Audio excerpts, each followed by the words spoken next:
paz do Senhor Jesus. Como foi lida a palavra do Senhor, o Senhor é o meu pastor. Nada me faltará. Porque a presença dEle, porque a pessoa dEle, porque Ele supre tudo aquilo que eu preciso. Ele é o meu pastor, porque Ele se revelou a mim, porque Ele me buscou quando eu estava perdida. Ele é o meu pastor, porque Ele largou as 99 ovelhas e foi me resgatar. Aleluia. Ele é o meu pastor, porque Ele deu a vida por mim no Calvário. Ele é o meu pastor, porque Ele não me entregou aos meus inimigos, porque Ele passou por mim, adiante de mim, no vale da sombra da morte. Alabante, orebadá. Ele venceu a morte. Ele preparou uma mesa na presença dos meus adversários. Essa mesa é a mesa da comunhão. Araia, shodenai, eidarai. Essa mesa está nesse lugar. Esta mesa está disponível. Esse Deus maravilhoso, que se fez homem, que se importa comigo e contigo, Ele te chama para vir a uma unção nova do Espírito. Essa unção está descendo sobre nós essa noite. Nós não viemos aqui para ver, nós não viemos aqui à toa, nós viemos aqui porque o Senhor marcou o encontro conosco. Algo Ele quer revelar ao nosso coração, algo Ele quer falar no particular, comigo e contigo. E Ele diz que Ele é o bom pastor, Ele é o meu pastor, Ele é o teu pastor. Saiba que você não está só. Saiba que Ele venceu em nosso lugar. Saiba que hoje Ele tem uma palavra revelada para conduzir você pelas veredas, por amor do seu nome. Irmãos, a caminhada com Jesus, ela não é fácil, mas o Senhor está conosco todos os dias da nossa vida.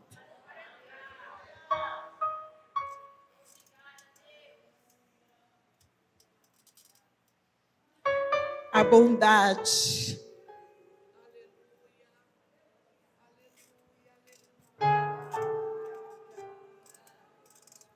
e a misericórdia certamente nos seguirão. Olha aí, a bondade está te seguindo, a misericórdia te assistindo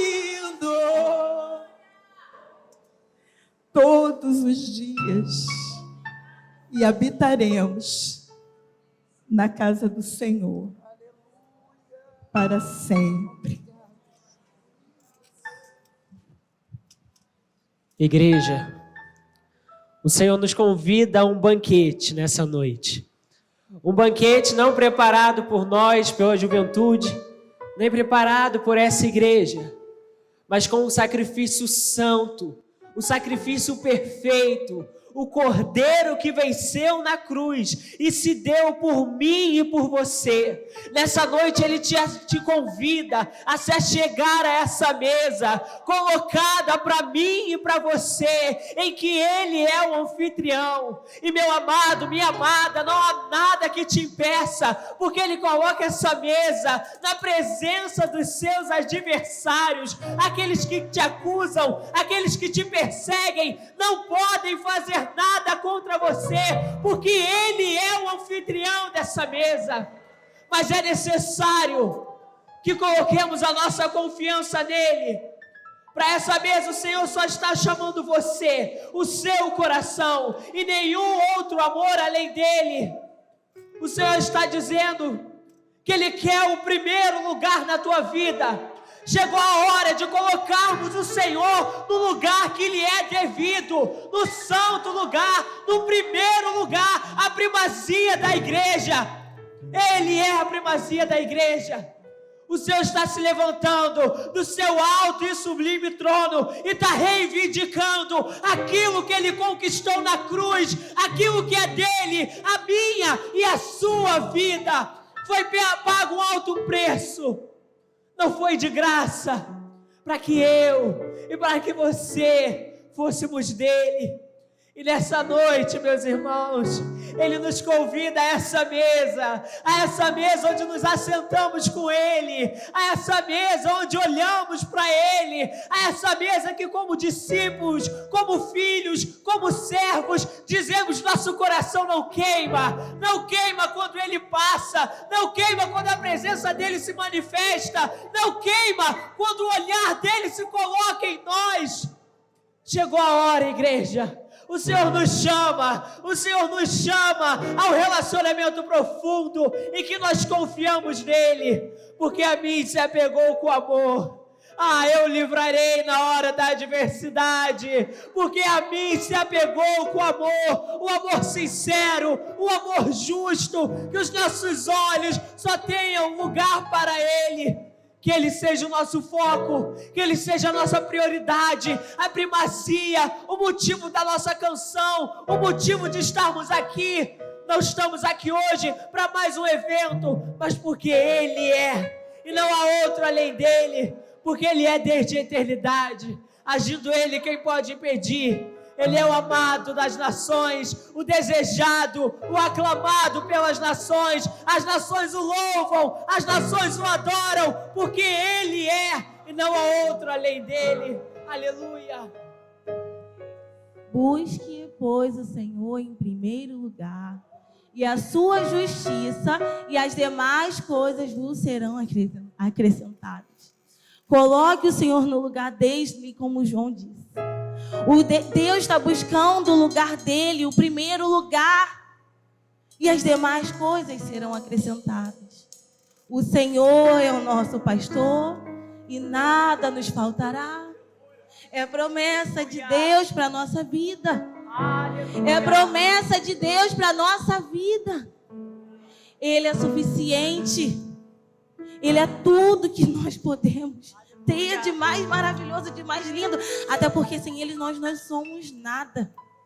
Então, se você acredita em Deus de verdade, igual você fala, igual você busca, igual você diz, por que você não glorifica Ele quando aquilo que você estava esperando que fosse assim, foi assim? Que confiança é essa? Que fé é essa? Ele sabe de todas as coisas. E isso eu não falo só para vocês, não. Deus trabalhou isso em mim. Deus falou assim: você confia em mim? Você confia em mim, Rayane? Porque eu estava buscando coisas que às vezes nem era da vontade dele. Eu perguntei para Deus se era da vontade dele. Busque o reino de Deus em primeiro lugar. É o que importa. É o que importa. Nós só sabemos que estamos aqui agora. E daqui a 1 hora, se Jesus volta, se chega o dia que Jesus quer te levar, como que está a sua vida com Deus? Eu fiquei ali procurando um emprego assim. Eu fiquei ali tentando passar numa prova. E o primeiro lugar que é dele? Ai, Raiane, eu queria uma casa, eu queria um carro, eu queria viajar ao mundo. E o primeiro lugar que é dele? E o seu coração como tá? Se Jesus voltar hoje, você vai ou você fica? Glorifica o nome do Senhor. Ele é teu pastor e nada vai te faltar. Nada vai te faltar. E quando ele diz que nada vai faltar, não é coisas materiais não, porque assim, também, porque ele supre. Ele não vai deixar um filho seu desamparado. Mas você tem glorificado o nome dele mesmo em meio às lutas? Ou só quando dá certo? Glorifica o nome do Senhor independente do que aconteça. Independente do que aconteça. Porque ele é fiel. Deus é fiel. E nada mais importa. Maravilhoso conselheiro, Deus forte, Pai da eternidade, príncipe da paz. Ele é completo. Jesus é completo.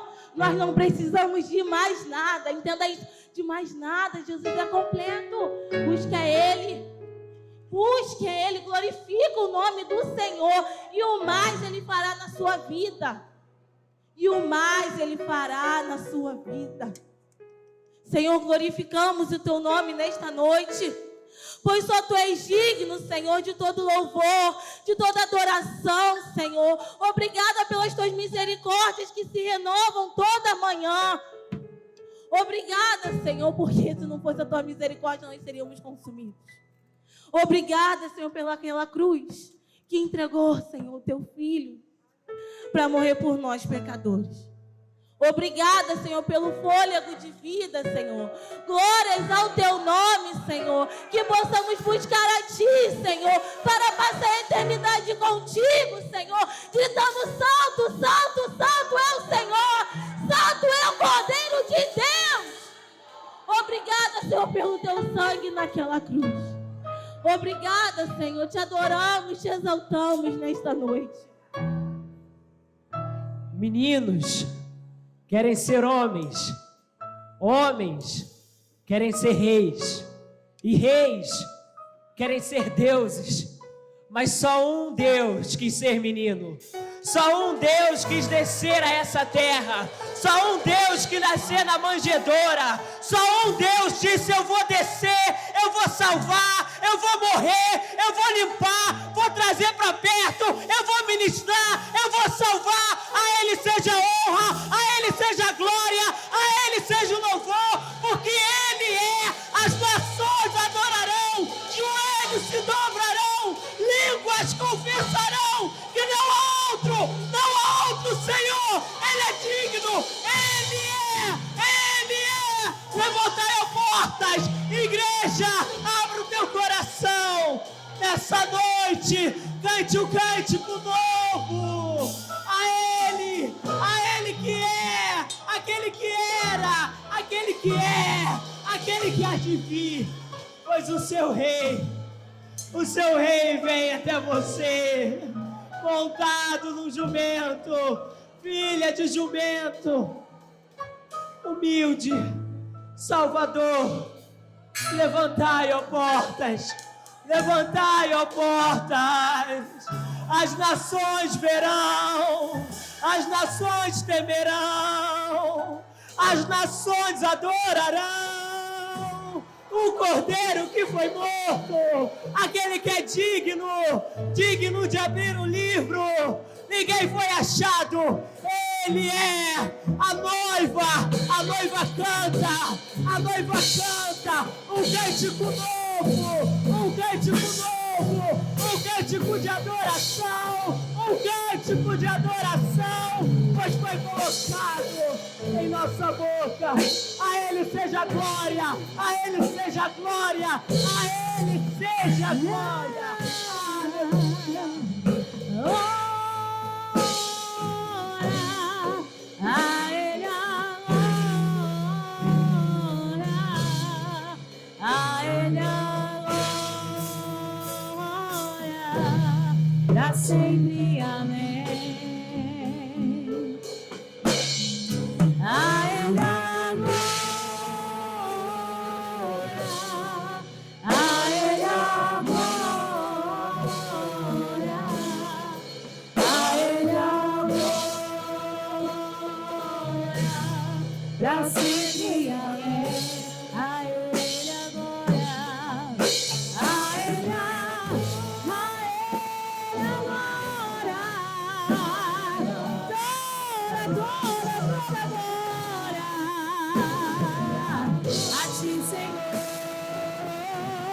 pra sempre, amém. A Ele a glória, a Ele a glória, a Ele a glória, pra sempre, amém. Você pode ir para isso, a Ele a glória, a Ele a glória, adore a Ele, a Ti, Senhor, a Ele a glória, pra sempre, amém. Você pode aplaudir ao Senhor, aleluia, a Ti a glória, Senhor, aleluia. Em todo tempo Tu és bom, Senhor. Aleluia, aleluia. Louvamos o Teu nome, Senhor. Porque as Tuas misericórdias não têm fim. Renovam-se a cada manhã. Aleluia.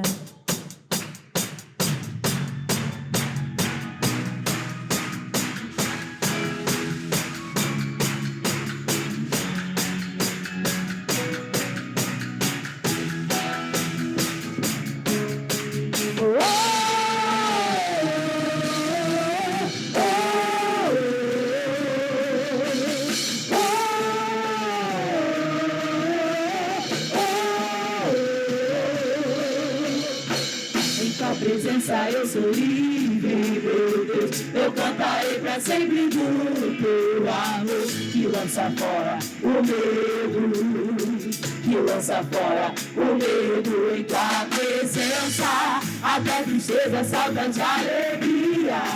Eu vou cantar o Teu amor, que mudou a minha vida pra sempre. Em todo tempo Tu és bom, Tu és bom.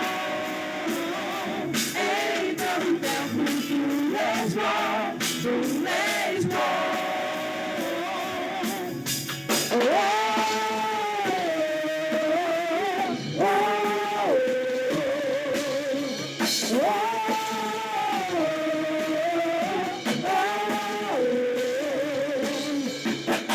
Tua presença eu sou livre, meu Deus. Eu cantarei pra sempre do Teu amor, que lança fora o medo, que lança fora o medo. Em Tua presença, até tristeza, saudade, alegria. Eu vou cantar do Teu amor, que mudou a minha vida pra sempre.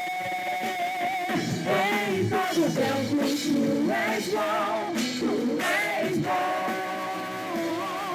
Em todo tempo Tu és bom, Tu és bom.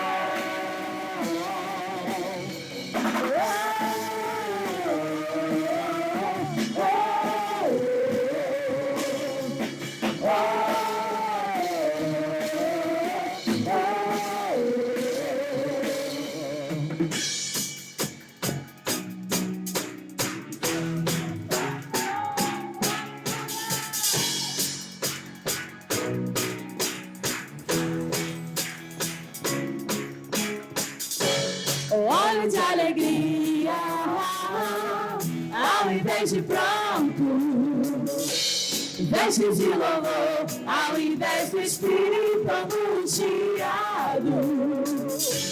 Olho de alegria, ao invés de pronto, vestes de louvor, ao invés do espírito angustiado.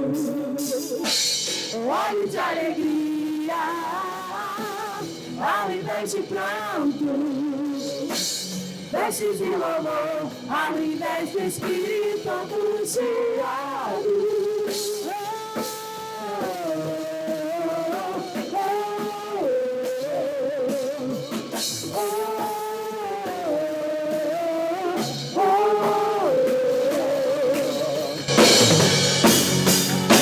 Cante adorado, Jesus.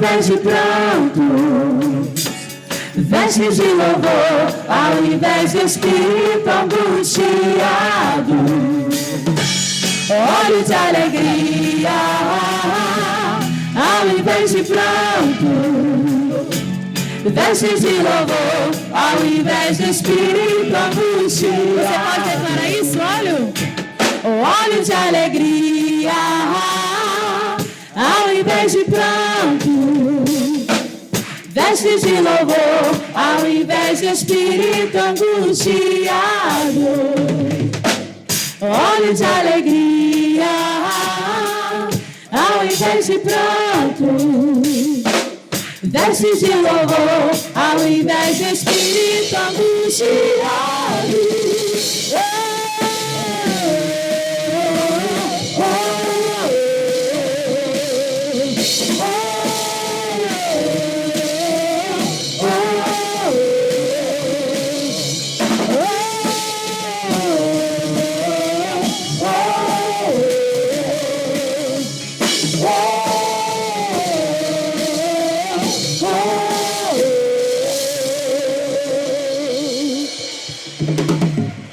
Aleluia. Obrigado, Senhor, pelo teu sustento, que em meio a guerras, o Senhor tem nos sustentado até aqui. A igreja do Senhor está de pé, porque o Senhor tem nos sustentado até aqui.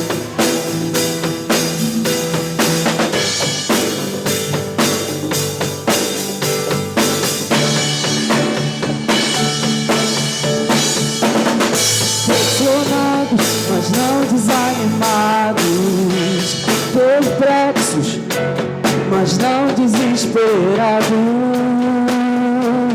estamos de pé. Perseguidos, mas não abandonados, abatidos, mas não destruídos, estamos de pé. Não caminhamos pelo que vemos, e o que nos move é o que nós cremos. Nação Santa, somos a igreja, vivemos por fé. Estamos de pé, perseguidos, mas não abandonados, abatidos, mas não destruídos. Estamos de pé, não caminhamos pelo que vemos, e o que nos move é o que nós temos.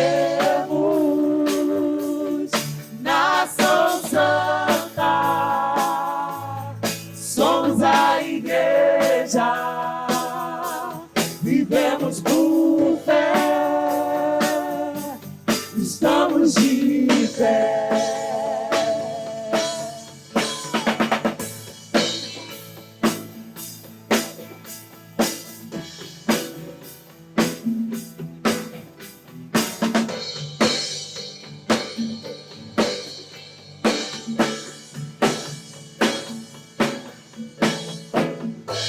Perseguição não parou a igreja, o Coliseu não parou a igreja, os leões não pararam a igreja do Senhor.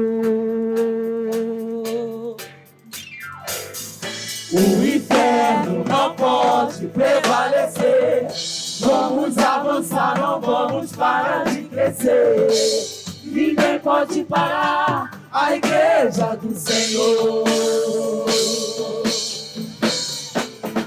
A perseguição não parou a igreja, o Coliseu não parou a igreja, os leões não pararam a igreja do Senhor.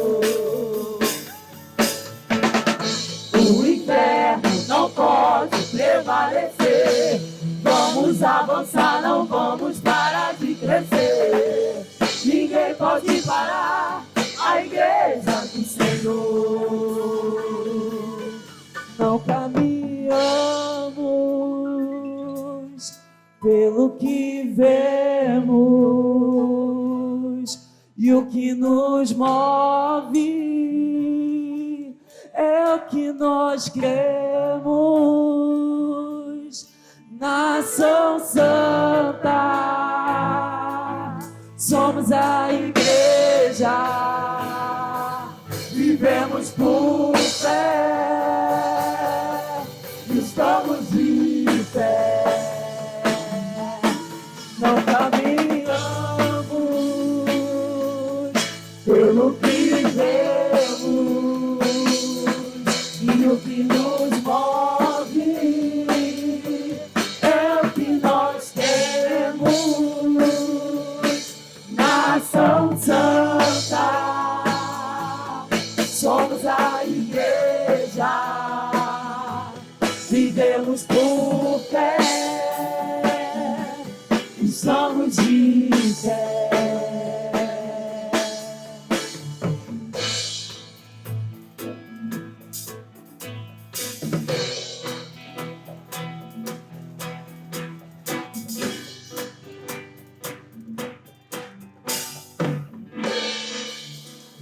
Aleluia! Glória ao nome do Senhor. Glória a Deus. Glória a Deus. Aleluia.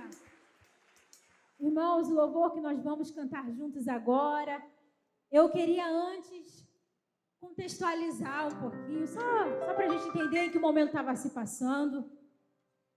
Ele se refere à passagem em Êxodo 3, quando Moisés ele viu uma sarça ardendo, queimando, e ela não se consumia. Uma sarça é uma planta, um arbusto comum no deserto, e ele via aquilo queimar e não era consumido. E aí Moisés falou assim: eu vou lá, eu vou ver aquele arbusto, por que ele pega fogo e ele não é consumido. Só que o que Moisés não sabia é que ele não estava indo ver um arbusto, ele não estava indo ver uma planta, ele estava indo ter um encontro com Deus, ele estava indo receber o chamado da vida dele. Aleluia!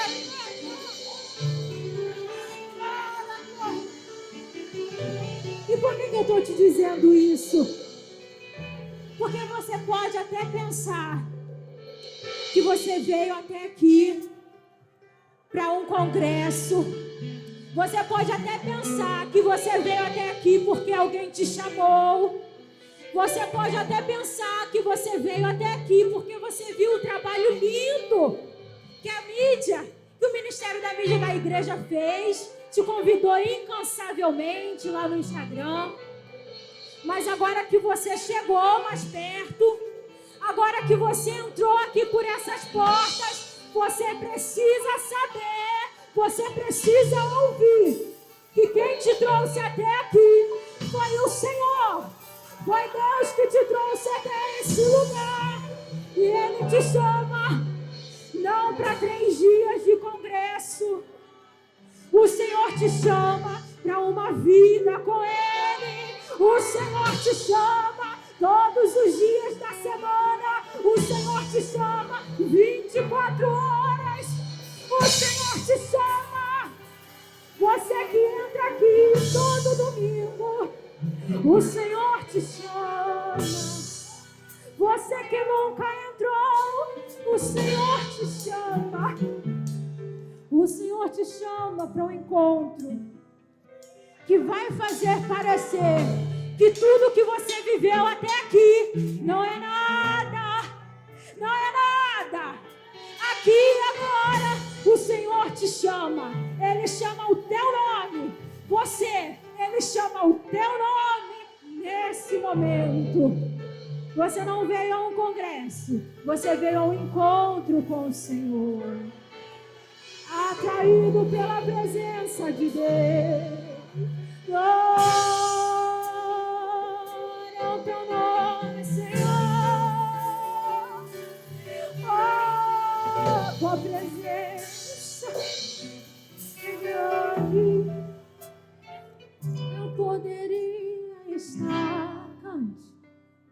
em qualquer outro lugar, mas tua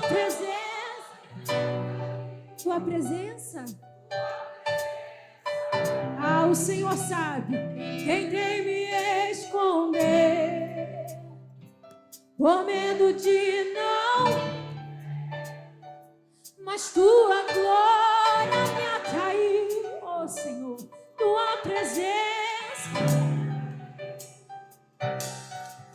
É que essa acha pegou fogo e não se consumiu, e a voz que saiu dela um dia me atraiu, e o meu coração queimou até que descobriu que um dia, aleluia, é que essa acha pegou fogo e não se consumiu, e a voz que saiu dela um dia, olha o Senhor te chamando.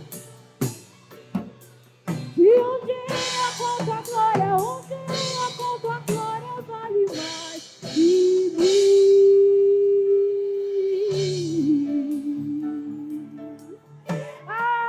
Senhor, eis-nos aqui, Jesus. Eis-nos aqui, Senhor.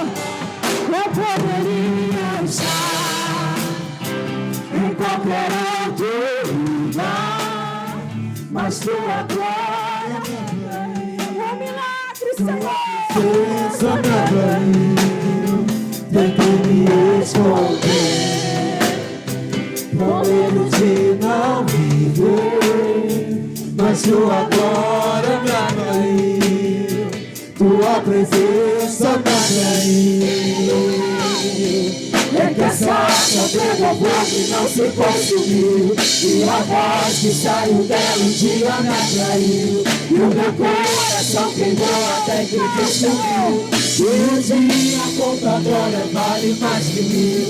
É que essa acha pegou fogo e não se consumiu, e a voz que saiu dela um dia me atraiu, coração queimou até que descobriu que um dia com tua glória, um dia com tua glória vale mais que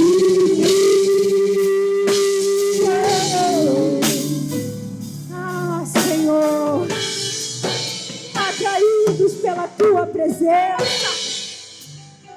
E Moisés, ele teve acesso à corte, ele teve acesso ao ensino, ao lazer, à roupa, mas foi num deserto que ele teve um encontro com Deus.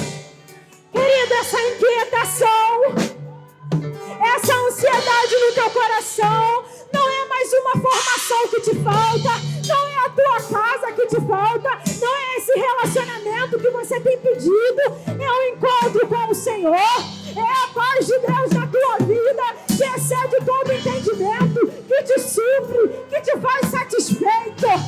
Aleluia!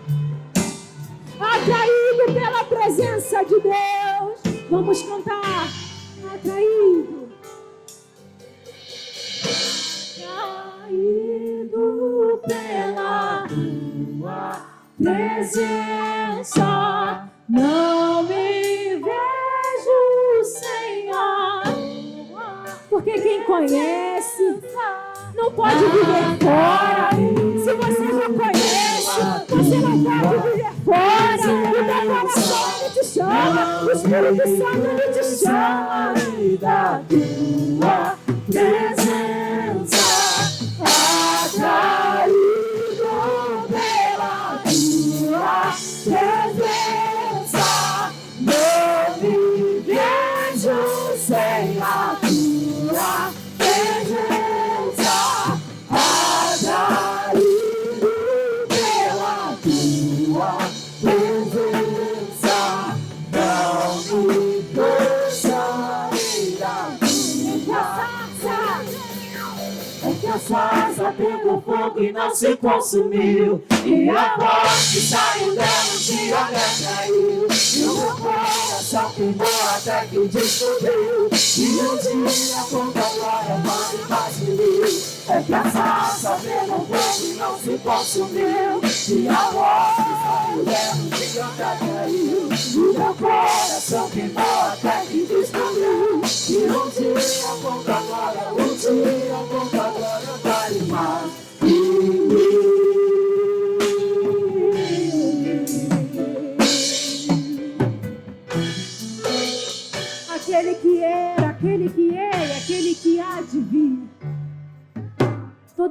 toda a glória ao nome dele. Porque ele chama, ele te chama, mas ele também diz, quando Moisés tem medo, ele fala, eu vou com você. Quando Moisés fala, mas quem sou eu diante de Faraó para tirar o povo do Egito? O Senhor fala, olha, eu vou com você. Eu sou. Essa chama. Essa chama não se apaga e não se apagará. Essa chama não se apaga e não se apagará. Essa chama não se apaga e não se apagará. Essa chama não se apaga, não. Essa chama não se apaga e não se apagará. Essa chama não se apaga e não se apagará. Essa chama não se apaga e não se apagará. Essa chama não se apaga, não. Essa chama não se apaga e não se apagará. Essa chama não se apaga e não se apagará. Essa chama não se apaga e não se apagará. Essa chama não se apagará.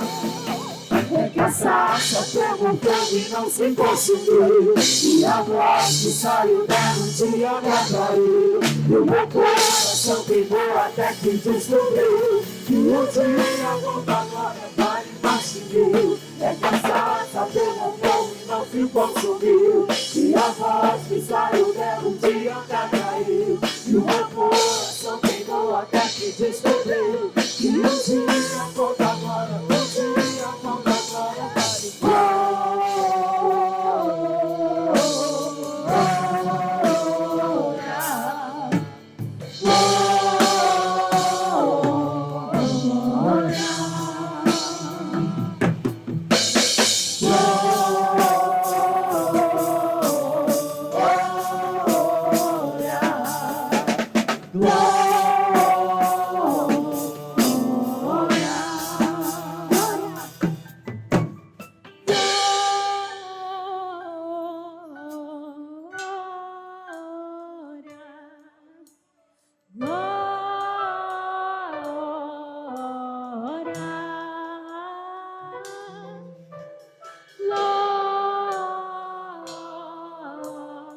Como um coral cantamos glória a ti.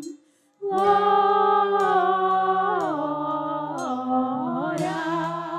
Deus misericordioso. Glória,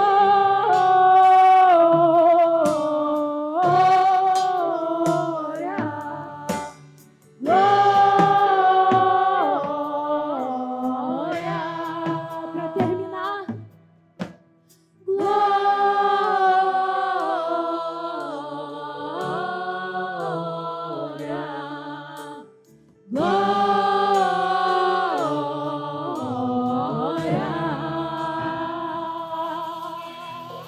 glória ao teu nome, Senhor.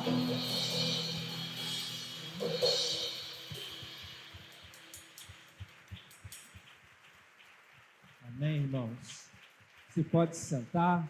Queria chamar a diaconisa Michele, estará com o momento da oportunidade.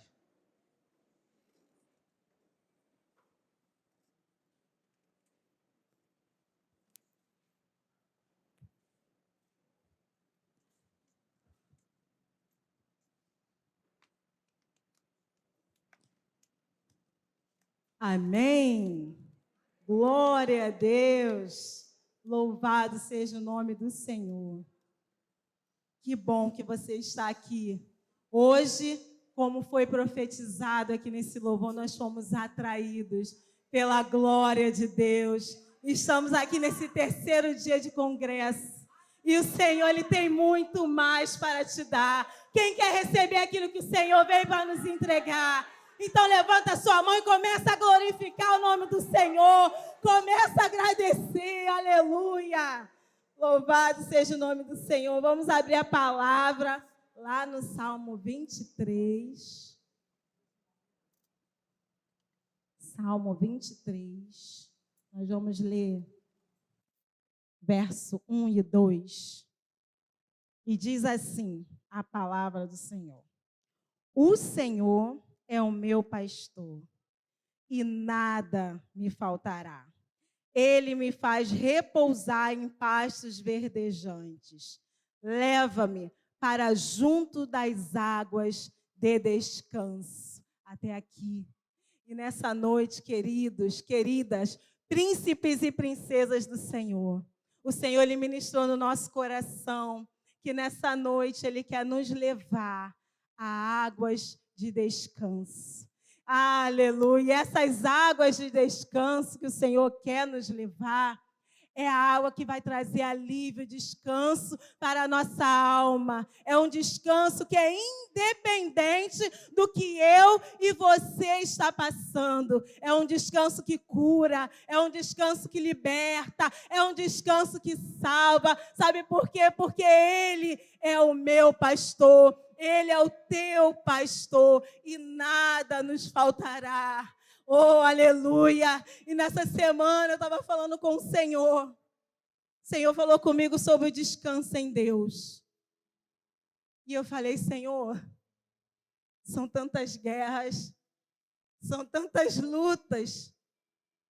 Como descansar, Senhor, desse jeito? Como descansar em meio a batalhas? E aí o Senhor me respondeu.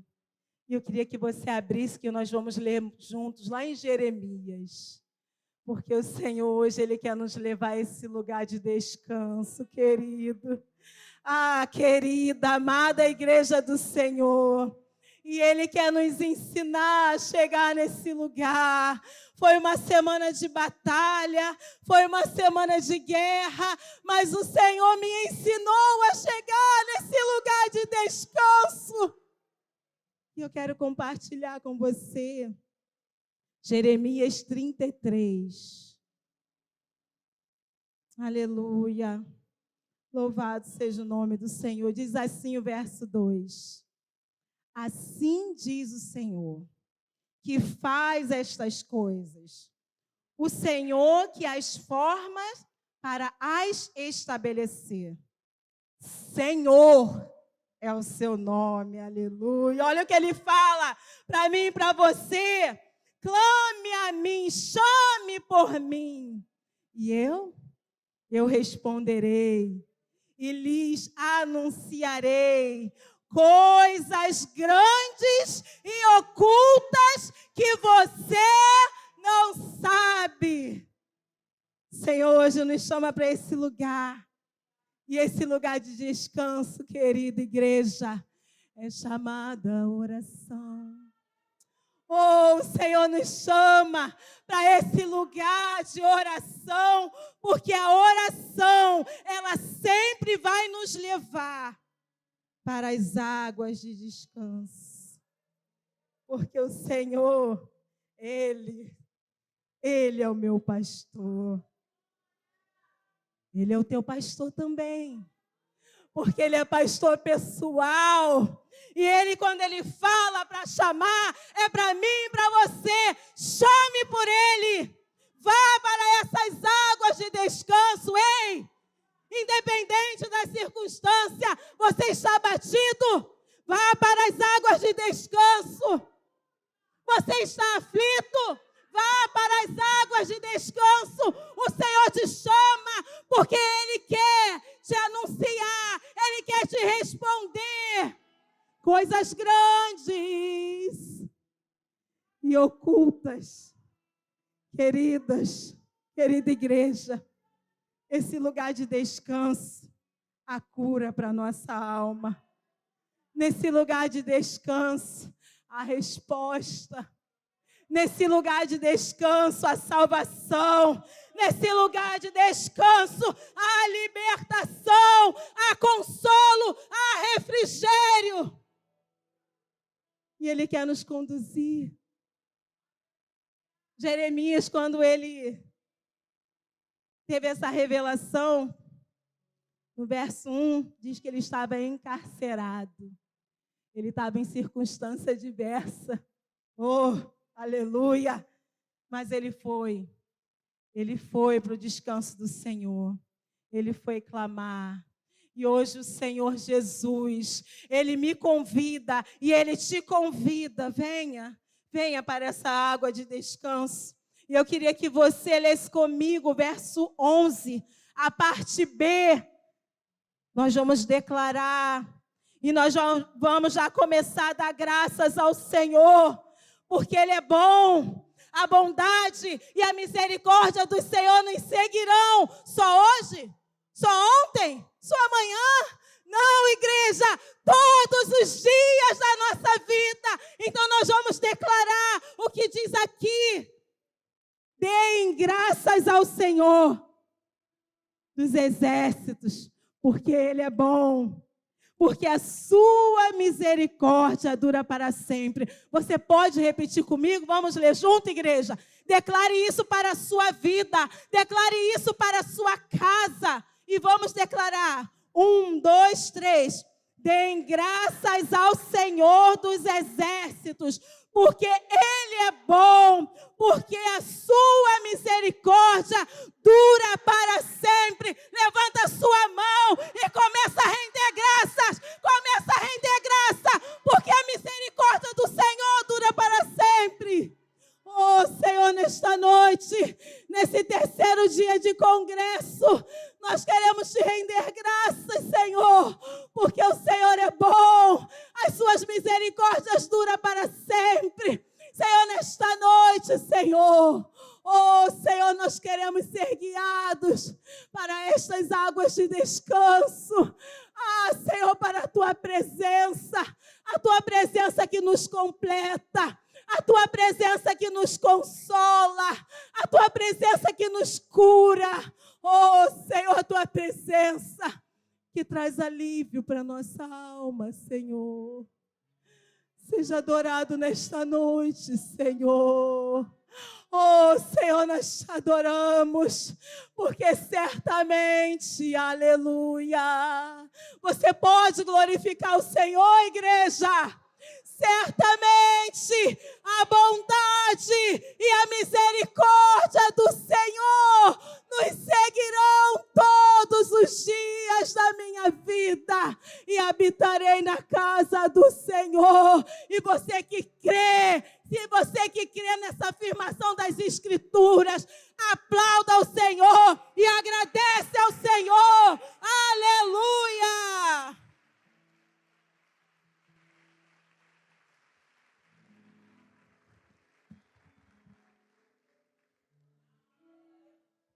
Amém. Louvado seja o nome do Senhor.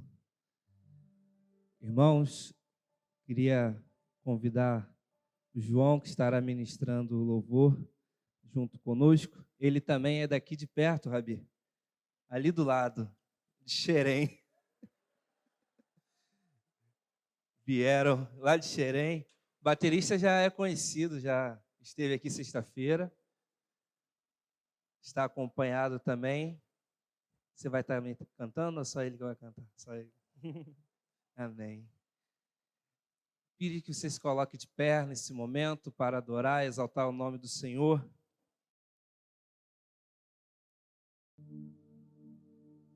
A paz do Senhor, irmãos, amém? Quem está feliz aqui, levanta essa mão para o céu e diga glória a Deus. Eu quero agradecer primeiramente ao Senhor por essa oportunidade de estar aqui com vocês, poder adorar ao Senhor junto com vocês. Quero agradecer a liderança dessa casa, ao pastor, a irmã Raquel, que foi a que fez a ponte para que estivéssemos aqui. Como o nosso irmão aqui disse, eu sou de tão distante, lá de Xerém. A gente teve algumas dificuldades para chegar aqui hoje, mas cheguei com vontade de adorar Jesus. Eu vi aqui que o tema e o que me chamou a atenção foi essa palavra que arde no nosso coração, chamada misericórdia. A verdade é que eu não estou aqui por merecimento próprio, porque se eu somasse todas as minhas decisões com as minhas atitudes, o resultado dessa soma seria qualquer lugar, menos o altar de Deus. Então, se eu estou aqui hoje, é por graça e misericórdia dele. A graça, ela te dá aquilo que você não merecia. E a misericórdia te livra daquilo que você merecia. Eu vou mastigar aqui para você. A misericórdia te livrou do inferno. Nós merecíamos o inferno, irmão. Mas a misericórdia de Deus nos arrancou de lá. E isso já é um fato que nos deveria fazer com que nós servíssemos a Deus para o resto da nossa vida sem que Ele nos desse nada. Só o fato dele nos livrar do inferno. Mas além de nos livrar do inferno, Ele nos dá aquilo que nós jamais conseguiríamos por mérito próprio: o céu. A misericórdia te livra do inferno. A graça te dá o céu. Será que você pode levantar essa mão no terceiro andar e glorificar a Deus por causa disso? Feche os seus olhos, coloque a mão no seu coração. Faz estremecer tudo em mim, faz derreter o meu coração, me tira o medo, me conta segredo, aumenta minha, revela. Ah, irmão, levanta essa mão e canta isso. Diga: tu és Emmanuel.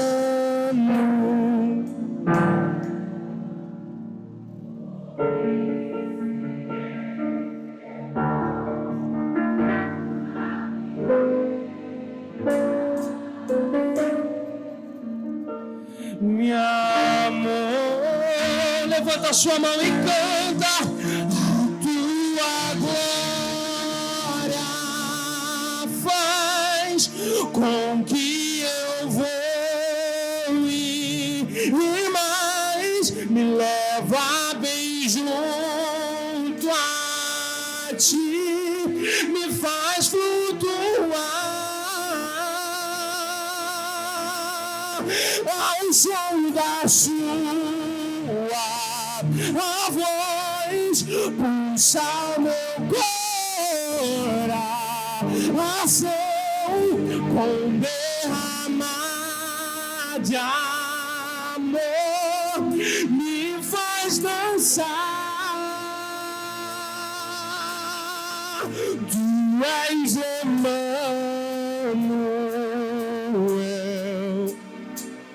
por mim se entregou, nunca ninguém assim. Meu amor, tu és Emmanuel, diga isso. Tu és Emmanuel, por mim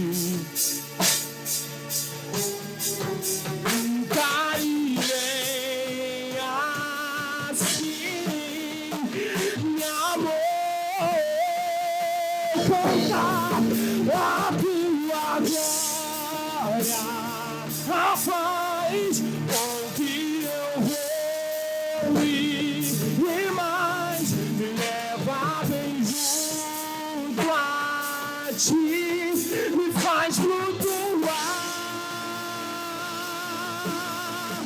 ao som da sua voz, pulsa o meu coração com derramar de amor, me faz mais uma vez, diga a tua glória, a tua glória faz com que eu voe e mais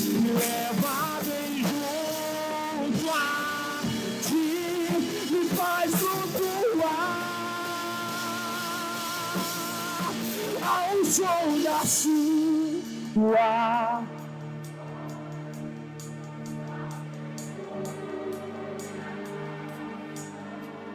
Com derramar de amor me faz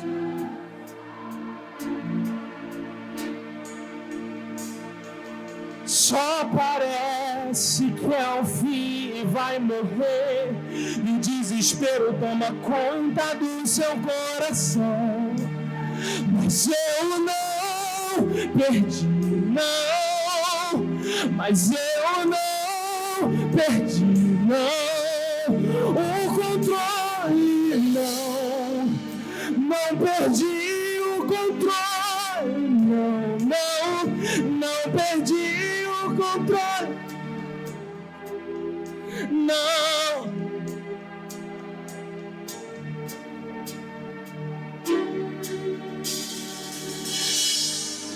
Pode uma mãe se esquecer de um filho? Davi estava esquecido, cuidando de ovelha estava esquecido. José estava esquecido, na cisterna estava esquecido. Venderam, ele estava esquecido, no palácio estava esquecido, na prisão estava esquecido. O paralítico estava esquecido, no tanque de Betesda estava esquecido. Cego Bartimeu estava esquecido, em Jericó estava esquecido.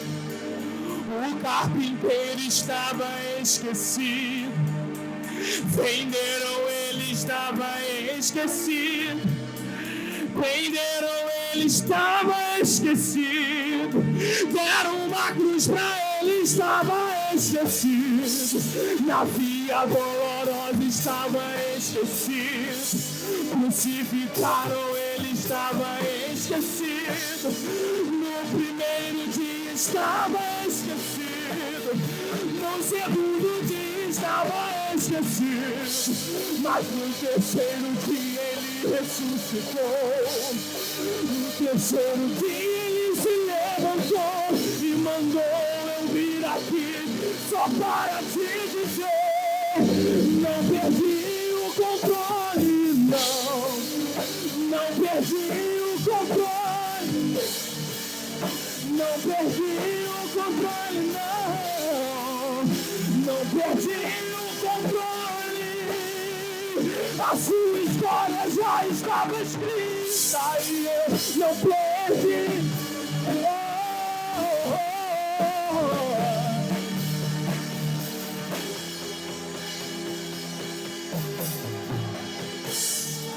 Se você crê nessa palavra, joga as duas mãos para cima e aplaude o Espírito Santo de Deus.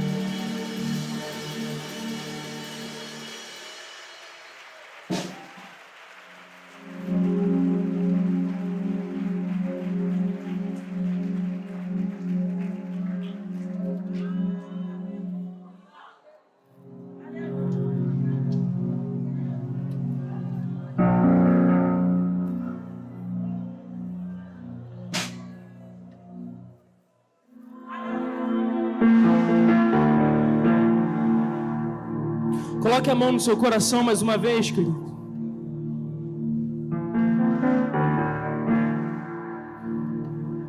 Cante assim comigo nessa noite. Abra os meus ouvidos, eu quero ouvir. Abre os meus olhos, eu quero ver. Abre meu coração. Diga isso. Seu grande amor,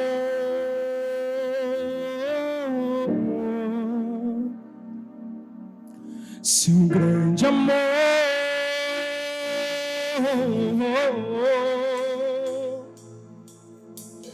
Abre os meus ouvidos, olhos, eu quero ouvir. Abre os meus olhos, eu quero ver. Abre meu coração, eu quero sentir seu grande amor.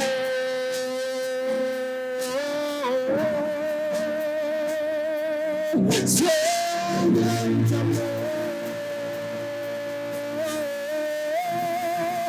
Eu quero me apaixonar. Diga isso. Eu quero me desesperar. Outra vez eu quero perder o sono.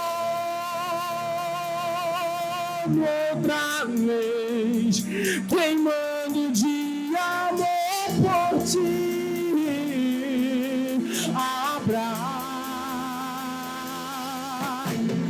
Abre os meus ouvidos, eu quero ouvir. Abre os meus olhos, eu quero ver. Abre meu coração, eu quero sentir. Diga isso, seu grande amor.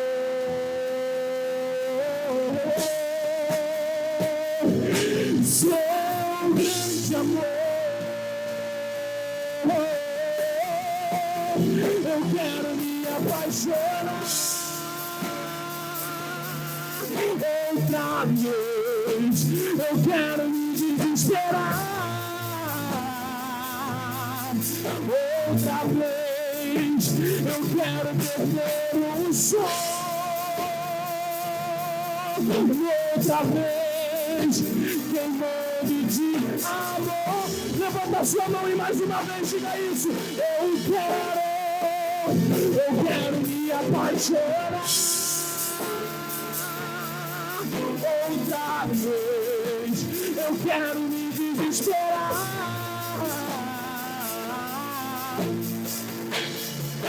Eu quero perder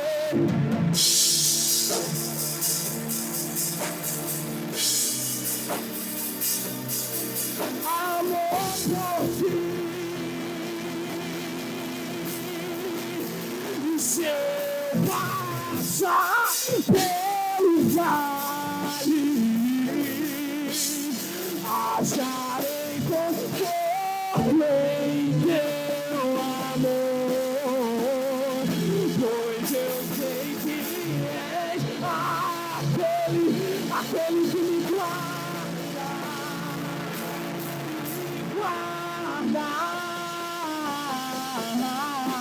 Diga em teus braços.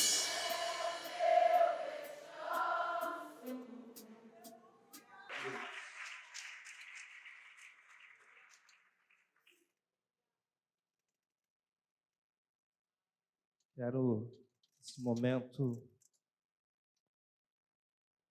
chamar o nosso diácono Bruno. Estará trazendo a ministração da palavra do Senhor. Você continue atento, ligado, que o Senhor está falando e ainda tem algo de Deus para nós nessa noite. O Senhor te abençoe, Bruno.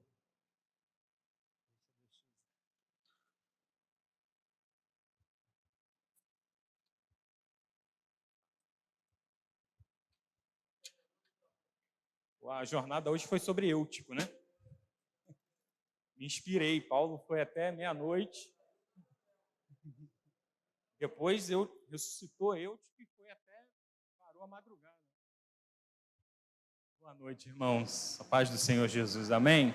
Pode se assentar.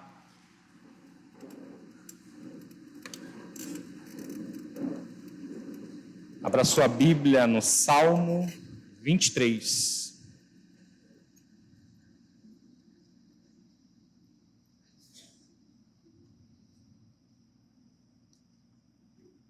Salmo 23.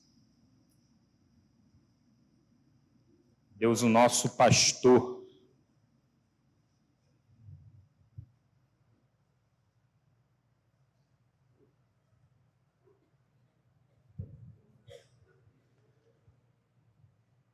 Pai, nós te louvamos e te agradecemos, Senhor, pelo que o Senhor tem feito até aqui.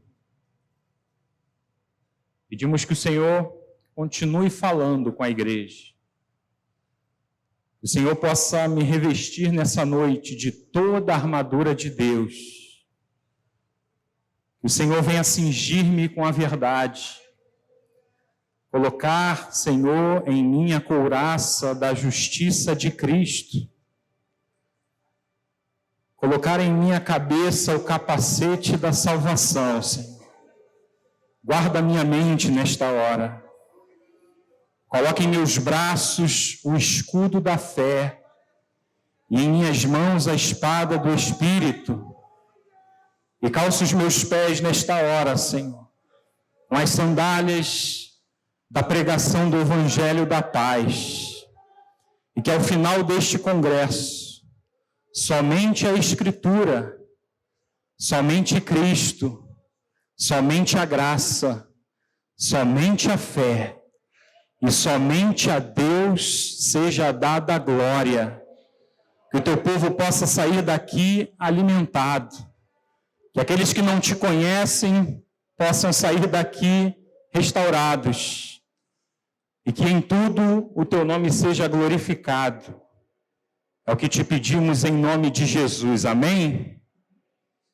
O Senhor é o meu pastor, nada me faltará. Ele me faz repousar em pastos verdejantes, leva-me para junto das águas de descanso, refrigera-me a alma. Guia-me pelas veredas da justiça por amor do seu nome. Ainda que eu ande pelo vale da sombra da morte, não temerei mal nenhum, porque tu estás comigo. O teu bordão e o teu cajado me consolam. Preparas-me uma mesa na presença dos meus adversários. Unges a minha cabeça com óleo, o meu cálice transborda. Bondade e misericórdia certamente me seguirão todos os dias da minha vida, e habitarei na casa do Senhor para todo sempre. Amém? Estamos encerrando o congresso, segundo congresso da nossa juventude, com muito trabalho, dedicação dos nossos jovens, junto com o apoio de toda a igreja, tornou possível a realização desta linda festa.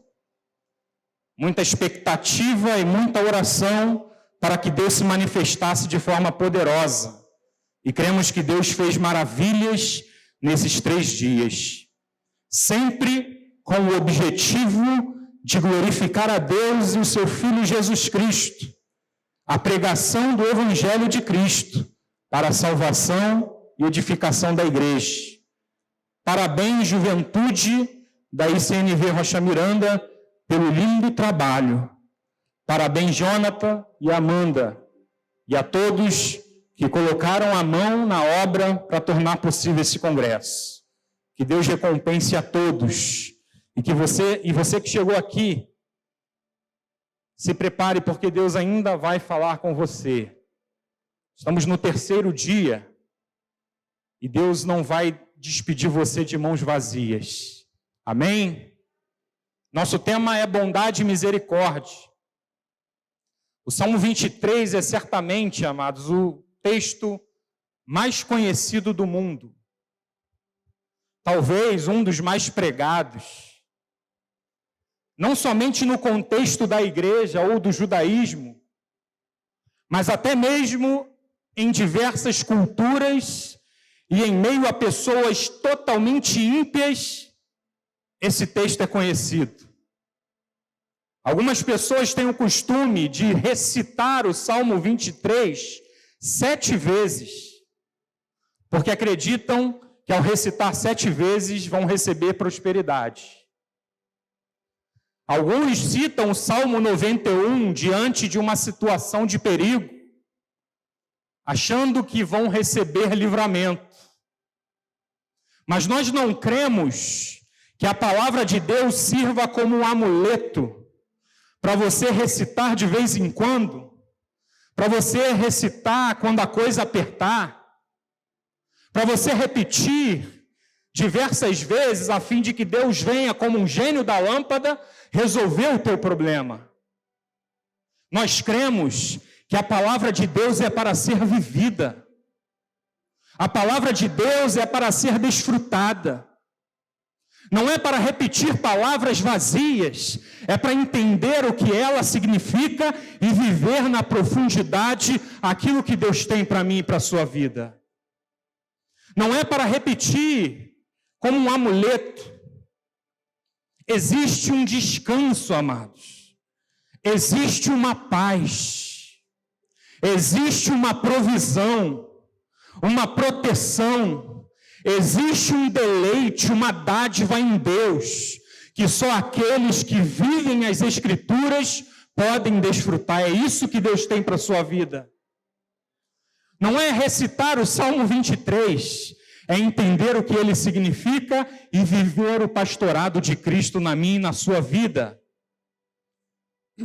Nós vamos tentar abordar a essência do Salmo 23, para entendermos a profundidade do que significa ser seguido pela bondade e pela misericórdia de Deus todos os dias. Hoje em dia está na moda a questão de seguidores, né? O Instagram, os jovens seguem outras pessoas, celebridades, uns têm poucos seguidores, outros têm muitos seguidores.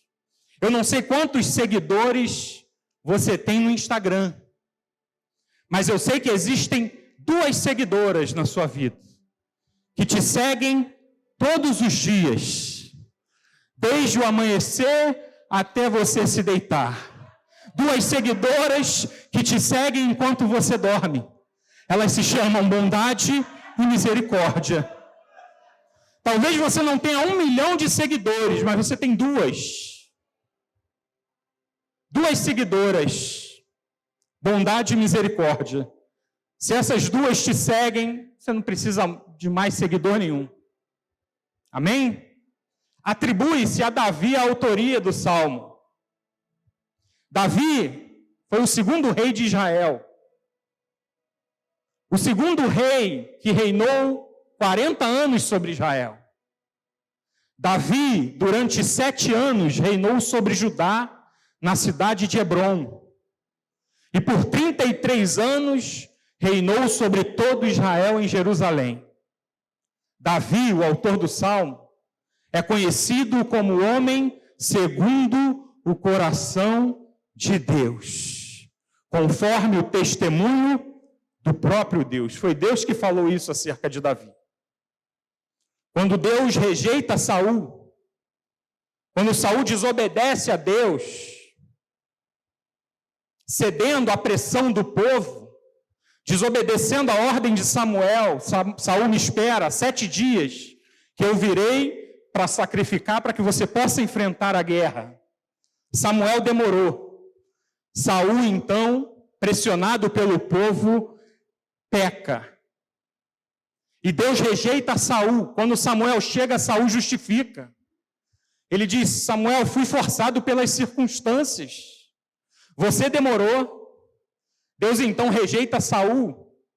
E a palavra do Senhor diz o seguinte, não precisa abrir, 1 Samuel 13, 14. Então Samuel disse a Saul: você cometeu uma loucura, não guardando o mandamento que o Senhor seu Deus lhe ordenou, pois o Senhor teria confirmado para sempre o seu reinado sobre Israel. Mas agora o seu reinado não subsistirá.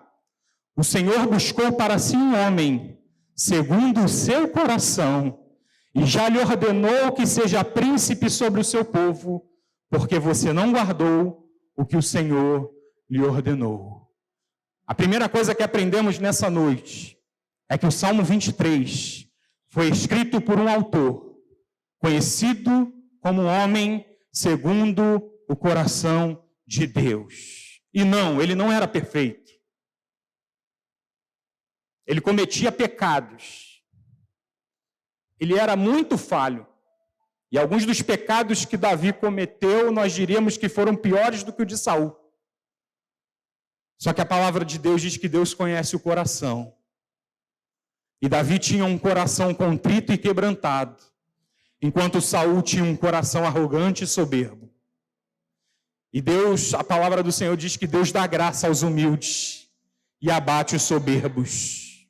A primeira coisa que a gente aprende com o Salmo 23 é que nós precisamos ser humildes e reconhecermos que nós não somos nada, amados. E nós temos um Deus que é tudo. Amém? O momento em que foi escrito o Salmo 23 é incerto. Não há material suficiente que consiga precisar a data que Davi escreveu. Alguns acreditam que Davi escreveu já velho, na sua velhice. Outros acreditam que Davi escreveu no momento em que fugia de Saul, enquanto Saul ainda era rei.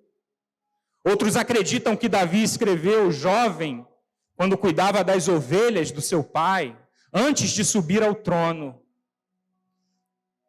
Nós não sabemos e não temos como precisar a data. O tema do Salmo 23, Davi fala do cuidado de Deus com o seu povo. Para isso, Davi usa a metáfora do cuidado de um pastor com o seu rebanho. O Salmo 23 é um salmo sobre o cuidado e o zelo de Deus na vida do seu povo. É sobre a fidelidade de Deus. É sobre o cuidado de Deus. É sobre a provisão de Deus. É sobre o descansar em Deus. É sobre o sentir-se seguro com a presença de Deus, mesmo em ambientes inóspitos. É sobre você se sentir seguro numa rocha que é maior do que você. O Salmo 23 é sobre você estar numa situação de caos, mas no teu coração ter uma paz plena de saber que Deus está contigo e que Ele é o seu pastor e que Ele não vai deixar o mal te vencer. É sobre confiança, entrega. É sobre descanso, deleite. É sobre você descansar nas promessas de Deus, independente do que aconteça ao seu redor. É sobre amor, dedicação de um Deus que nos ama infinitamente. E que mesmo quando estávamos desgarrados, quando viramos as costas para Ele, Ele estava lá. Como um pastor, Ele foi buscar a ovelha que se perdeu e trouxe para o seu aprisco. Davi traça então um paralelo entre o relacionamento de um pastor com o seu rebanho e do seu rebanho com o pastor e o relacionamento dele com Deus. Nesse paralelo, Davi se coloca na posição de ovelha, enquanto Deus é o pastor. E um detalhe importante para a compreensão é que Davi era pastor antes de ser rei. O que dá peso e substância ao Salmo 23 é que ele foi escrito por um homem que sabia exatamente o que significava ser pastor. O que dá peso ao Salmo é que ele não é recitado, ele não é composto por alguém que trabalhava no exército, que não sabia nada de ovelha. Ele foi feito por um pastor. Um mecânico vai falar de motor com muito mais propriedade do que um médico. E um médico vai falar de saúde com muito mais propriedade do que um mecânico. Portanto, Davi entendia como funcionava a dinâmica. Davi conhecia as nuances do pastorado. E isso muda tudo, amados. Não é qualquer pessoa que está escrevendo. É alguém que tinha experiência como pastor de ovelhas. A experiência como pastor de ovelhas é que permite Davi conhecer as nuances. É o que permite Davi escrever com tantos detalhes. É o que permite Davi ir tão profundo.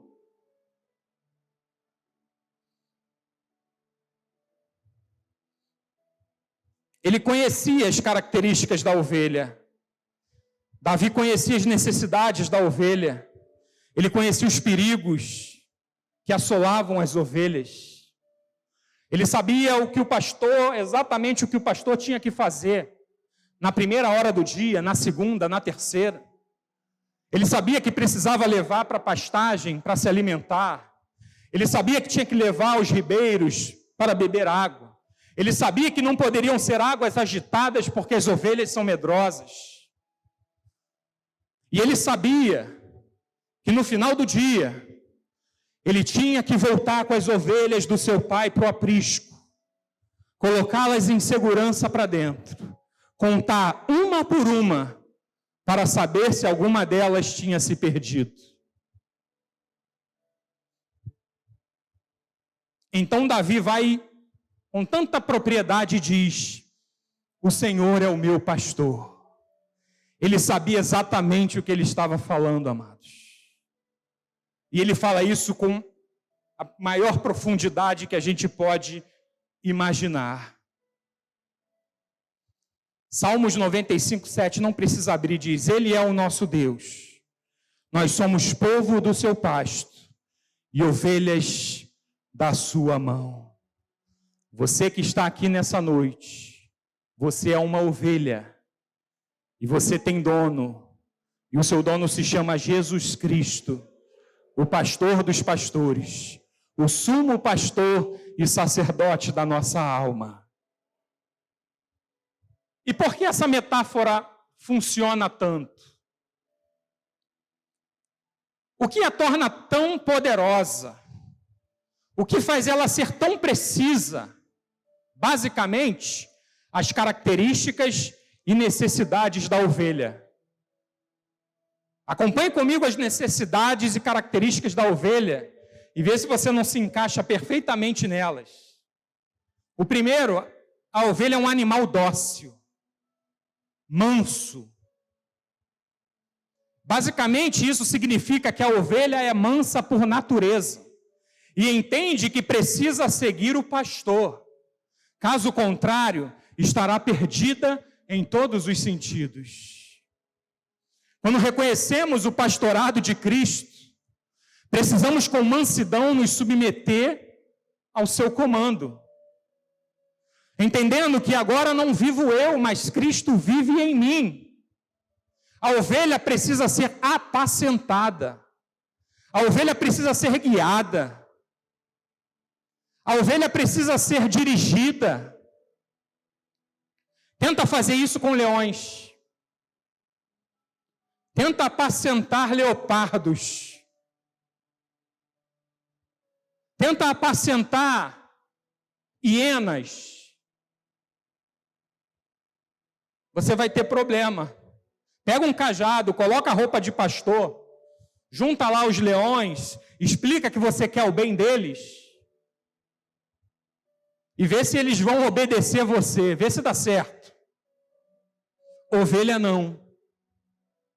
Ovelha é dócil, mansa. E Jesus muitas vezes pega aqueles brabos. Jesus muitas vezes pega aqueles valentes, sabe? Que gritam, que batem.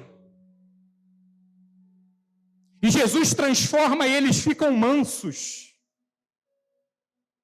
Lembra de Moisés, impetuoso? Saiu no Egito, viu uma briga lá, matou o egípcio. Matou. Lá na frente, depois de encontrar com Deus na sarça, a Bíblia vai dizer que Moisés era o homem mais manso da terra. É isso que Jesus faz com aqueles que se tornam ovelhas.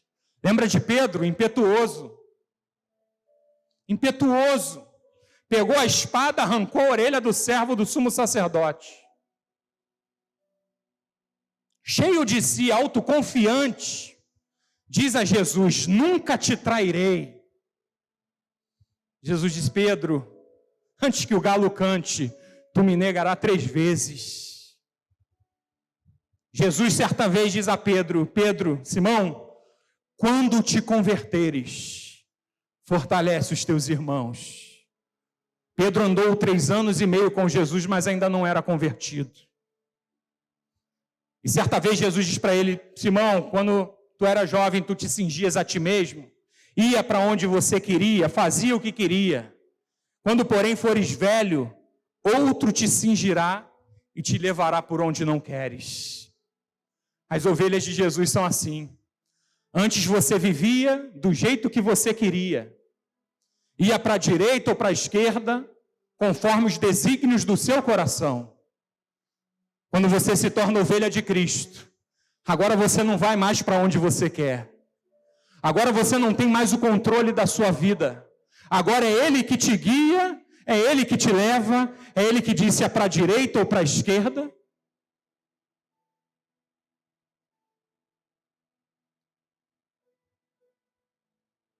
Precisamos fazer uma autoanálise e ver se estamos agindo como ovelha ou não, amados. És ovelha? Não andas mais por onde queres. Não falas mais o que queres. Ah, mas irmão, é justo, fizeram isso comigo. Você não fala mais o que você quer. Você não faz mais o que você quer. Eu não vou mais pelo caminho que quero, porque agora eu sou ovelha e tenho um pastor. E é ele que diz o caminho que eu tenho que seguir. Lembra de Saulo de Tarso? Não teve homem mais brabo do que Saulo de Tarso, irmãos. O cara era um touro, era um boi selvagem. Uma das maiores transformações da Bíblia. Perseguidor da igreja, implacável contra os cristãos. Prendia, perseguia, maltratava, matava cristãos. Respirando ameaças contra a igreja. Ele pega cartas das autoridades e vai para Damasco prender os cristãos. No caminho de Damasco, com as cartas das autoridades autorizando ele a prender os cristãos, Jesus aparece para ele no meio do caminho. E Saulo, com toda a sua prepotência e arrogância, cai no chão. E Jesus pergunta: Saulo, Saulo, por que me persegues? Mais tarde, quando Paulo está diante do rei Agripa fazendo a sua defesa, contando o testemunho da sua conversão, ele diz: ó rei, estava eu no caminho de Damasco e uma luz brilhou. Era Jesus. Ele disse: Saulo, Saulo, por que me persegues?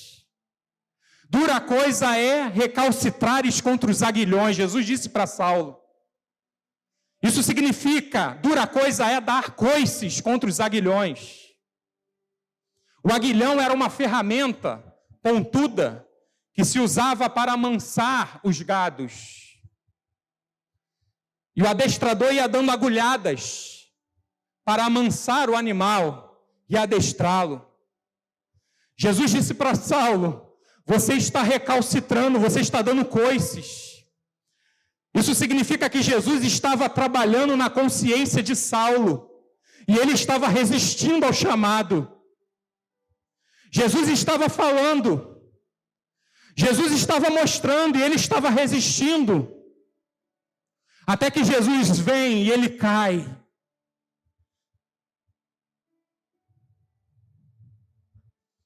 Eu não sei se Jesus já está com seus aguilhões para trabalhar na sua vida e você está resistindo.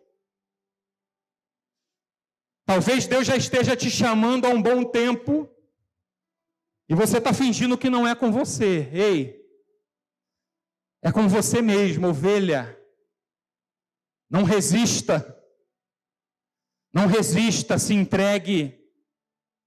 Hoje é dia de você se render ao senhorio de Cristo na sua vida. E Saulo levanta transformado, amados. Saulo se levanta transformado.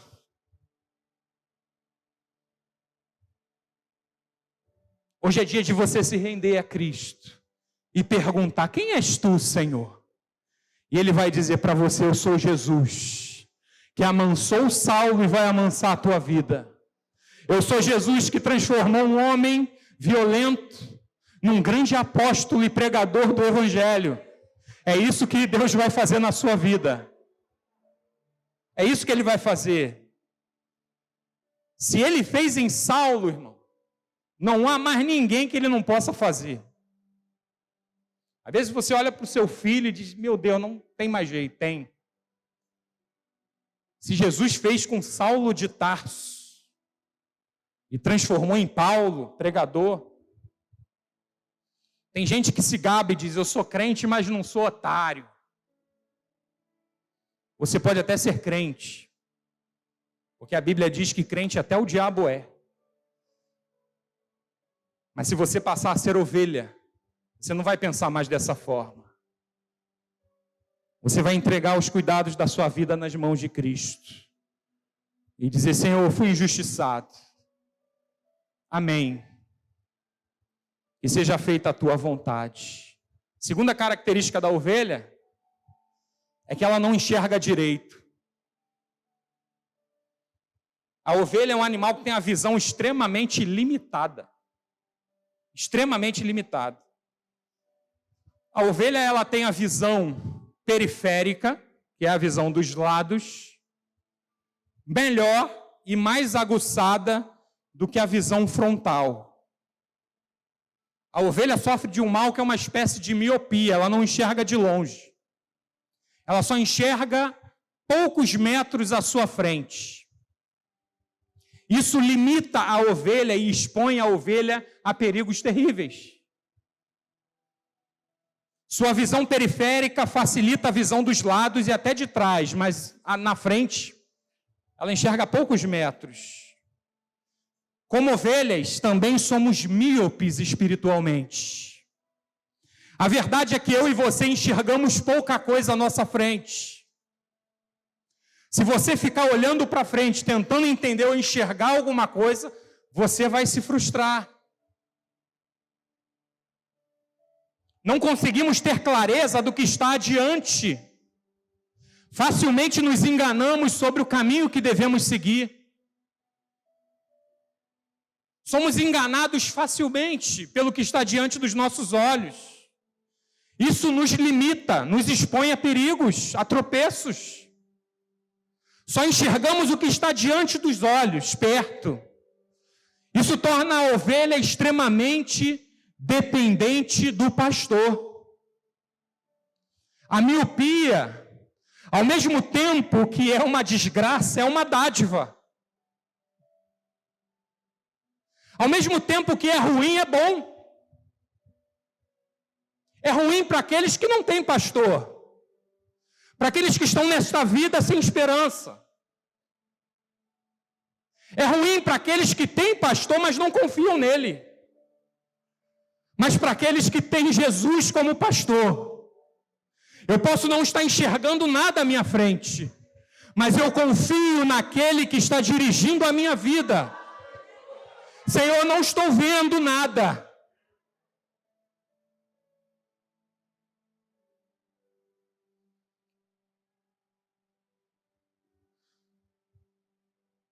Uma dádiva, pois se eu não enxergo lá na frente, eu sou obrigado a descansar o amanhã nas mãos de Deus. E o curioso é que a ovelha, ela tem a visão ruim, mas ela tem a audição boa. E a ovelha, ao mesmo tempo que tem a visão embaçada, ela consegue ouvir. E ela não só ouve, a ovelha é um animal inteligente. Ela reconhece a voz do pastor. Se vier alguém que não é o pastor, Jesus disse isso. Se vier o ladrão e chamar a ovelha, não vai. Ela não vai. Algumas pessoas até colocam no Oriente 2 pastores sobre a ovelha, ou o rebanho, para que as ovelhas se acostumem com a voz dos 2, porque se um ficar doente ou falecer, o outro conduz. Porque se o pastor sumir do dia para a noite, a ovelha trava, não vai mais para lugar nenhum. Jesus disse, as minhas ovelhas conhecem a minha voz. Somos como as ovelhas, temos a visão periférica. Olhamos muito o que está em volta. Mas temos os ouvidos aguçados e reconhecemos a voz do nosso pastor. Lembra de Pedro na tempestade? Alta madrugada. Os discípulos no meio de uma tempestade terrível. Jesus vem andando sobre as águas. Os discípulos apavorados, desesperados, de repente eles veem alguém embaçado, não sabiam, acharam que era um fantasma. De repente eles escutam uma voz: sou eu, não tenham medo. Pedro diz: se és tu, Senhor, me manda ir ter contigo sobre as águas. Pedro não disse: Senhor, chega mais perto que eu quero ver. Senhor, vem aqui para o ladinho que a gente quer ver se é o Senhor mesmo. Pedro disse: manda. E Jesus disse: vem. Ele ouviu e reconheceu. Ele não estava vendo direito. Estava nebuloso o que estava à frente, mas ele reconheceu a voz. E quando ele reconhece a voz, ele sai do barco e começa a andar sobre as águas.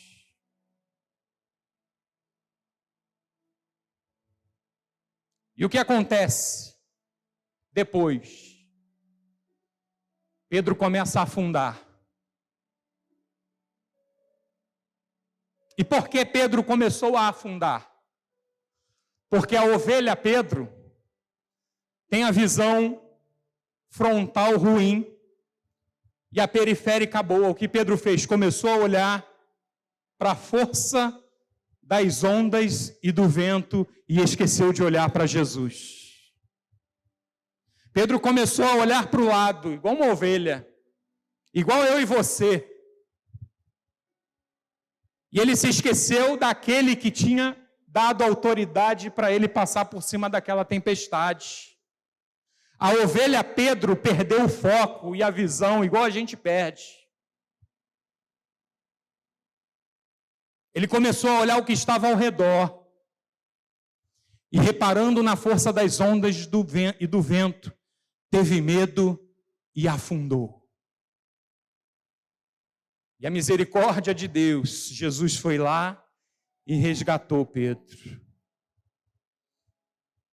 Mas Pedro não já tinha ouvido Jesus dizer que era para ir? Pedro não já tinha feito mais difícil, irmão, sair do barco e andado? Pedro não já tinha visto o milagre? Às vezes a gente fica meio apavorado com algumas coisas que os discípulos faziam. Mas se a gente parar para olhar a nossa vida um pouquinho, irmão, nós vamos ver que nós somos iguaizinhos. Quantas vezes eu e você já vivemos o milagre de Deus? Quantas vezes Deus já te fez passar por ventos e tempestades? E lá na frente vem outra luta, e a gente tira o olho de Jesus e olha para a dificuldade. Olhe para os lados e terás medo. E o medo vai te paralisar e vai te fazer afundar. Olhe para Cristo e terás coragem mesmo diante das piores tempestades da vida.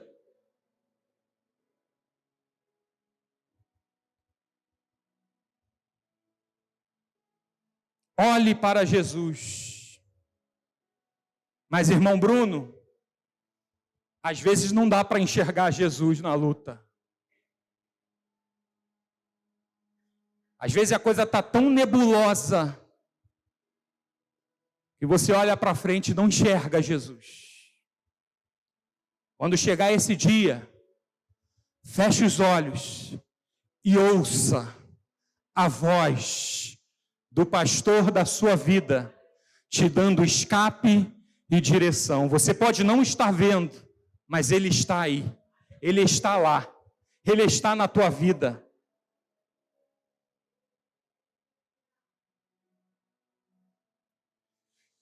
Mesmo com a visão comprometida, perceba a voz de Jesus falando contigo. Mesmo quando pensares que está sozinho, ouça a voz dele que diz: eu estou convosco todos os dias até o fim dos tempos. Quando pensares que estás sozinho, feche os olhos e ouça ele dizer: eu pedirei ao Pai, e ele lhe dará outro consolador, a fim de que esteja com vocês para sempre. Quando pensares que está só, feche os olhos e ouça ele dizer: não tema, porque eu estou com você. Não fique com medo, porque eu sou teu Deus. Eu lhe dou forças, sim. Eu o ajudo, sim. Eu o seguro com a mão direita da minha justiça. Isaías 41, 10.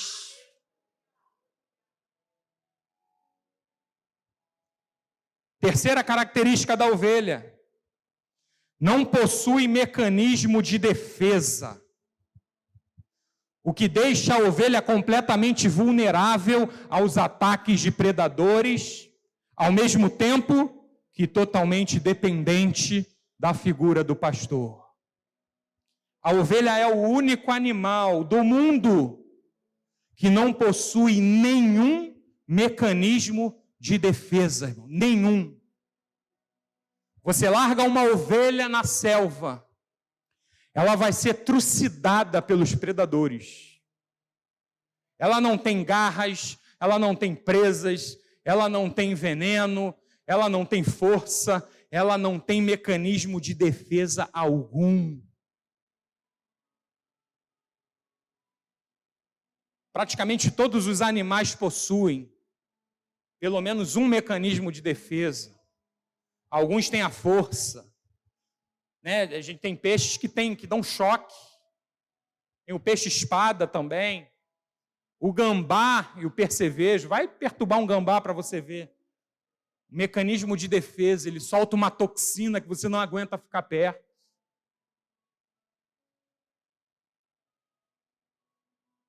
Caramujos e tartarugas possuem uma espécie de casco. Quando vem o perigo, elas se escondem ali dentro. A ovelha não possui absolutamente nenhum mecanismo para se defender.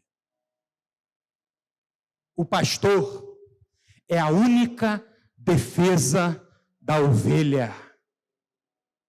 O Senhor te trouxe aqui nessa noite para dizer: Jesus é a tua única defesa. Tua única defesa.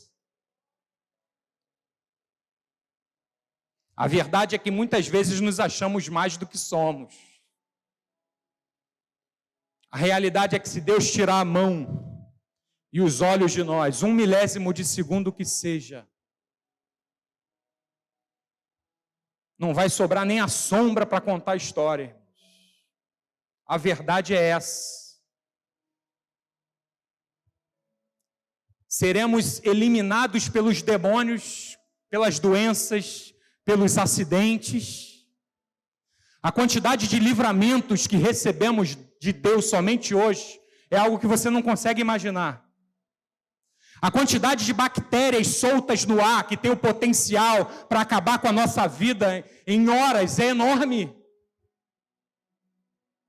A quantidade de perigos que estamos expostos.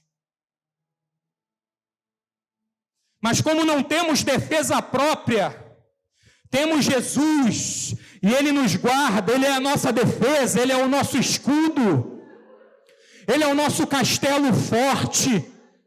A palavra de Deus diz: aquele que habita no esconderijo do Altíssimo, à sombra do Onipotente descansará.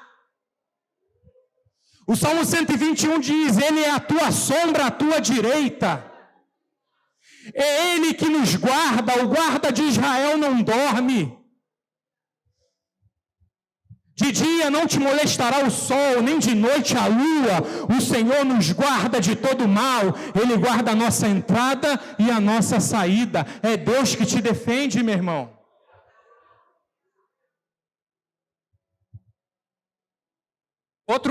Outra característica da ovelha: são medrosas. Como consequência da falta de visão e da falta de defesa própria, o que resta para a ovelha? Ter medo. Ter medo. A ovelha tem medo de absolutamente tudo. A ovelha é um animal que tem medo do seu reflexo na água, para você ter uma ideia. Medo. Nós, permeados pelas nossas limitações, com a maldade que há no mundo, estamos propícios ao medo. Você olha e diz: meu Deus, eu vou perecer. Medo de morrer. Medo de perder alguém que amamos. Medo de ficar desempregado. Medo de não ter alimento. Medo de não ser feliz no amor. Veja que o medo, em uma certa medida, ele é um mecanismo de defesa do ser humano. Nós não estamos pregando aqui a ausência total de medo. Nós estamos falando aqui, abordando um medo que te paralisa. Um medo que te desespera. Um medo que te angustia. Um medo que te faz duvidar da provisão e do cuidado de Deus. Você chegou aqui hoje com muitos medos que estão paralisando você. E conhecendo a natureza das suas ovelhas, o que Deus faz? Ele nos ordena: não temas. Quantas e quantas vezes nas Escrituras o Senhor diz ao seu povo: não temas. Existe até um entendimento aí que a Bíblia tem 365 não temas. Não tem não, irmão. Isso aí foi uma coisa que a gente foi ouvindo, foi repassando. Mas a Bíblia tem um pouco mais de 100 citações relacionadas a não temas, não temerei, não temais. E porque não tem 365, não significa que todo dia Deus não diga para você: não tenha medo. Para o pastor levar as ovelhas até os pastos, até as águas, muitas vezes é necessário passar por vales áridos e inóspitos. O que Deus diz para você: não tenha medo. Ainda que você não enxergue nada, não tenha medo. Lembra de Jairo? Chefe da sinagoga? Sua filha morreu. Sua filha estava gravemente doente, perdão. E Jairo vai até Jesus e diz: mestre, vai até a minha casa, minha filha está morrendo. E Jesus diz: vamos lá. E Jairo está indo. Acredito que Jairo recebeu um alívio. Mas Jairo ainda devia estar preocupado de dar tempo de Jesus chegar antes que a sua filha morresse, porque o estado era grave. Jairo foi confiante de que se Jesus chegasse na sua casa antes da morte da sua filha, Jesus curaria a menina. E eles foram. E Jesus sabia que Jairo estava disposto a crer na cura. De repente entra uma mulher no meio do caminho com fluxo de sangue. Toca em Jesus. É curada. Jesus para aquela caminhada e pergunta: quem me tocou? Quem me tocou? E eu imagino os discípulos se olhando. O mestre endoidou. Tem uma menina morrendo. Está todo mundo tocando nele. Está todo mundo te apertando, Senhor. E Jesus diz: alguém me tocou. E Jesus não sai dali. Espera, a mulher se apresenta, Jesus trata com ela. Quando acaba de tratar com ela e vão voltar, chegam da casa de Jairo e dizem: Jairo, não importunes mais o mestre. Tua filha morreu. Eu imagino o semblante de Jairo. A esperança de Jairo foi dizimada naquele momento. Jesus olha para ele e diz: Jairo, não temas, não tenha medo, apenas creia. Quando Jairo vai até Jesus, disposto a crer que Jesus teria que chegar até em casa antes da menina morrer, Jesus estica a corda para mostrar para Jairo que ele não era um Deus apenas que poderia curar. Ele era um Deus que poderia ressuscitar a menina caso ela morresse. Eles foram. Chegou na casa de Jairo, manda todo mundo sair. Eles sobem ao quarto, Jesus, os 3 discípulos mais próximos e os pais da menina. Jesus fecha aquela porta. E diante da morte, Jesus ressuscita aquela menina, dizendo: menina, levanta-te. Jesus ressuscitou uma menina, da mesma forma que você acorda o seu filho de manhã para ir para a escola, irmãos. Chamando: vem, levanta. Jesus passou um rolo compressor por cima da morte, do mais implacável inimigo da raça humana. Jesus entrou lá e diz: menina, é hora de levantar. O Jesus que é o teu pastor, é o Jesus que disse: menina, levante-se. É o Deus que pode chegar na tua vida e você está dizendo: Senhor, está demorando. E se o Senhor chegar depois, não vai dar tempo. Ele pode chegar depois e fazer aquilo que você não estava nem esperando, meu irmão. Jairo, você acreditava que eu podia curar? Jairo, eu sou mais do que um curandeiro que você está crendo aí. Jairo, eu sou o Filho de Deus, eu sou o próprio Deus, eu sou aquele que passa por cima da morte e digo: haja vida e vai ter vida, meu irmão. Não tenha medo, não tenha medo.